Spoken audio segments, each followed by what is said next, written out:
Hi everyone, I hope you're well. Today we are talking about African Union versus the African Union Commission. You may wonder why. The reason being, our very own former Prime Minister Raila Odinga has been fronted to run for the chairperson of the African Union Commission, and a lot of people are confused between him being the AU chairman vis-a-vis AUC chairperson. So African Union just had its 37th summit the other day, last week, and now we now have new leaders for the different facts that were elected. So African Union is a continental body that consists of the 55 nations that make up Africa as a continent, and it was officially launched in 2002. And prior to that, we had what used to be called the Organization of African Union between 1963 and 1999. The goal of AU is actually to increase cooperation, integration, and economic development in one word, generally trying to promote Pan-Africanism among all Africans. So the chairperson of African AU is a ceremonial head of state, meaning we have 55 heads of states in Africa. So what happens?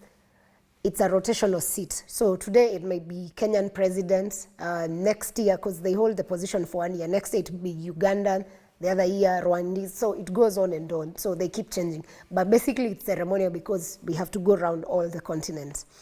So he's elected by heads of states for a term of just 1 year. And it rotates among the 5 regions. So Africa, basically in the AU administration, Africa is divided into 5 regions. That's North, South, East, West, and Central regions. So that's how they run the chair of AU. That's how it rotates. So the current president, who was elected last week during the 37th summit, is the Mauritian president called Mohamed Ould Ghazouani. If I missed the pronunciation, I'm Kenyan. That's not an East African name, so I apologize if I missed, but I hope I got it right. Then now we have the African Union Commission, which is a commission under African Union. So the African Union Commission is the AU secretariat, and it undertakes the day-to-day activities of African Union. It is based in Addis Ababa, and that's why you've seen over the years, you see all things AU, things happening in Ethiopia, Addis. So the key roles for AU is basically representing the AU. The key roles for ACU is representing AU, defending African Union's interests, initiating proposals that need to be forwarded during the Africa Union summits, like what we had last week of the 37th summit. And the commission is composed of a chairperson, a deputy chairperson, and 8 other commissioners, plus, of course, now the members of staff. So why we are discussing AU, AUC, and AU is because our very own former Prime Minister Raila Odinga has been fronted as the Kenyan person to run for the AUC chairperson. Currently, the chairperson is Moussa Faki, who's the current AUC chairperson. So we are working towards having the East African region take up that position, and we are hoping that we get there if the voting goes our way.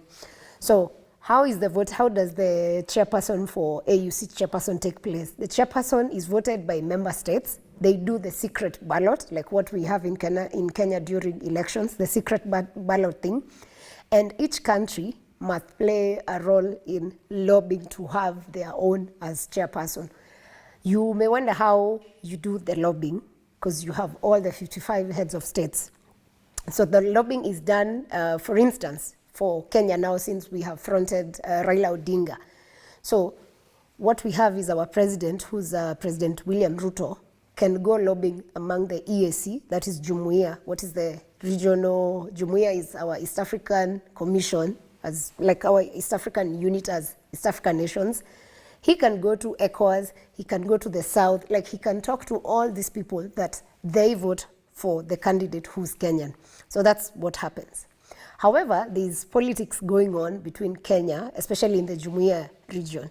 One, because if you've been following stories that are happening, is that Kenya had an issue with We had an issue on imports and export issue, and we had a dispute between Tanzania over air travel rights, which fortunately was resolved by our Prime Cabinet Secretary. At least he went there and they had negotiations and that issue was sorted, but there are still other things going on under wraps that, will need much lobbying to sort that. Number two, Uganda, who are also our neighbors. We've had an issue with them on oil imports. Uganda used to import their oil through Kenya. Currently, they're not doing that. They stopped that because they felt we were too expensive and there were other issues in there.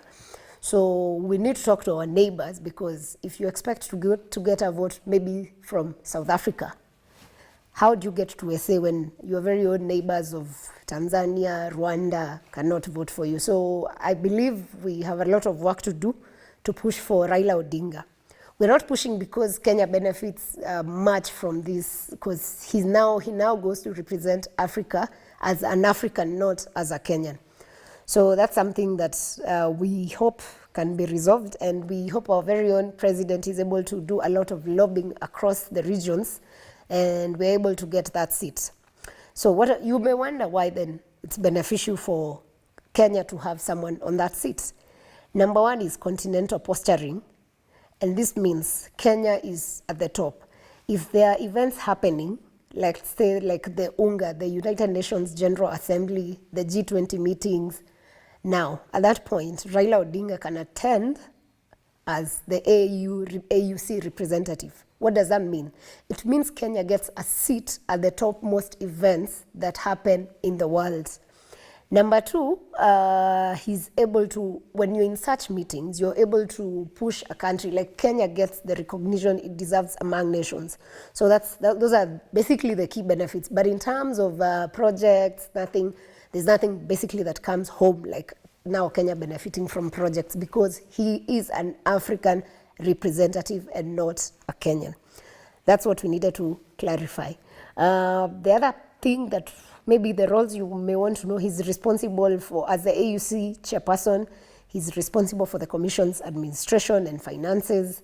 He's supposed to consult and coordinate the AU with key stakeholders, member states, development partners, and any regional economic blocs.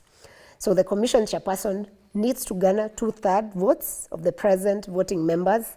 And currently there are nations that have been suspended from voting for committing coups. Of course, that is Niger, Guinea, Burkina Faso, and also Sudan, because of the war that's going on. So those are nations that will not be voting when the voting comes.